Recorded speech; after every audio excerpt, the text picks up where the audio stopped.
کہیں ہم بھی تو بیوقوف نہیں بن رہے ہیں۔ پرانے وقتوں میں لوگوں کو بیوقوف بنا کر مال بٹورنے کے لیے ایک گروہ ہوا کرتا تھا۔ اس گروہ سے وابستہ لوگ ڈھگ کہلاتے تھے۔ انہی ڈھگوں کا ایک واقعہ ہے کہ ایک دیہاتی بکرا خرید کر اپنے گھر جا رہا تھا کہ 4 ڈھگوں نے اسے دیکھ لیا اور ڈھگنے کا پروگرام بنایا۔ چاروں ڈھگ اس کے راستے پر کچھ فاصلے سے کھڑے ہو گئے۔ وہ دیہاتی کچھ آگے بڑھا تو پہلا ڈھگ اس سے آ کر ملا اور بولا، بھائی یہ کتا کہاں لے کر جا رہے ہو؟ دیہاتی نے اسے گھور کر دیکھا اور بولا، بیوقوف تجھے نظر نہیں آ رہا ہے کہ یہ بکرا ہے کتا نہیں؟ دیہاتی کچھ اور آگے بڑھا تو دوسرا ڈھگ ٹکرایا۔ اس نے کہا، یار یہ کتا تو بڑا شاندار ہے، کتنے کا خریدا ہے؟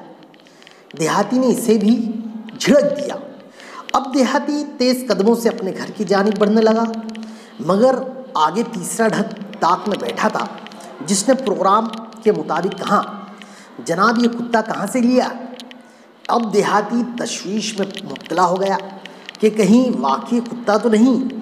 اسی شش و پنج میں مبتلا وہ باقی ماندہ راستہ کاٹنے لگا۔ بالآخر چوتھے ڈھگ سے ٹکراؤ ہو گیا جس نے تابوت میں آخری کیل ٹھوکی اور بولا، جناب کیا اس کتے کو گھاس کھلاؤ گے؟ اب تو دیہاتی کے اوسان خطا ہو گئے اور اس کا شک یقین میں بدل گیا کہ یہ واقعی کتا ہے۔ وہ اس بکرے کو چھوڑ کر بھاگ کھڑا ہوا۔ یوں ان چاروں ڈھگوں نے بکرا ٹھگ لیا۔ آج ہمارا معاشرہ بھی دوسری نوعیت کے ڈھگوں کی یلغار میں ہے۔ یہ ڈھگ دراصل ہمارے ایمان کے ڈھگ ہیں۔ یہ نہیں چاہتے کہ لوگ سچائی کی راہ پر چلے۔ یہ ایمانداری کے خلاف اتنی دلیلیں دیتے ہیں کہ ایک ایماندار شخص مصلحت پسندی کا شکار ہو جاتا ہے۔ یہ ناجائز منافع خوری کو حق ثابت کر کے دوسرے لوگوں کو بھی اس قبیح فعل پر مجبور کرتے ہیں۔ یہ عبادت کو رسومات بنا کر لوگوں کو خدا سے دور کرتے ہیں۔ یہ نکاح کو زنا کے مترادف قرار دے کر خاندانی نظام کو ختم کرنے کے در پہ ہے۔ یہ ہوس کو محبت کا نام دے کر نوجوان نسل کو گمراہ کرتے ہیں۔ یہ مذہب کو کلچر سے تعبیر دے کر لوگوں کو اس سے متنفر کرتے ہیں۔ غرض یہ کہ ڈھگ اس جدید دنیا کے ماڈرن شیطان ہیں۔ یہ ہمارے پاس اتنی قبیح شکل میں نہیں آتے، بلکہ یہ سوٹ بوٹ میں ملبوس ہو کر ہمارے ہمدرد بن کر یہ ساری کارروائی کرتے ہیں۔ اس پوری صورتحال سے بچنے کے لیے ایک صالح مومن کو 2 تدابیر اختیار کرنی ہے۔